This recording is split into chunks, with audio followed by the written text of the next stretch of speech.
আর ছেলের ক্ষেত্রে দেখতে হবে তিনটা। কয়টা? মেয়ের ক্ষেত্রে আমরা কয়টা দেখলাম? চারটা। এর মধ্যে বেশি গুরুত্ব দিতে হবে কোনটা? তিনটা। আর মেয়ের বাবা যারা আছেন বা মেয়ের বড় ভাই যারা আছেন, তারা যখন ছেলে খুঁজবেন তারা তিনটা জিনিস দেখবেন। এক নাম্বার, বিশ্বনবী বললেন, ইযা জাআকুম মান তারদাউনা খুলুকাহু ওয়া দীনাহু ফাযাওইজুহু ওয়া ইল্লা তাফআলু তাকুন ফিতনাতুন ফিল আরদি ওয়া ফাসাদুন আরিদ। এমন কোন ছেলে যদি তোমার কাছে প্রস্তাব নিয়ে আসে, যেই ছেলের মধ্যে তুমি দুইটা জিনিস দেখবা, তার চরিত্রও ভালো, তার দিনদারিও ভালো, তার কাছে বিয়ে দিয়ে দাও।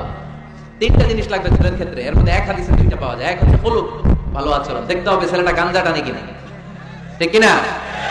ছেলেটা মহিলা কলেজ শুরু হলে ওখানে দাঁড়িয়ে ইফটিজিং করে কিনা, 31st নাইটে কোনো মেয়ের অন্য ধরে টান দেয় কিনা, টেন্ডারবাজি করে কিনা, চাঁদাবাজি করে কিনা, এলাকায় ত্রাস সৃষ্টি করে কিনা। এটা কি মাস্তান ছেলে না ভদ্র ছেলে নাকি নামাজি দেখতে হবে। তাহলে এক নম্বরে খুলুক।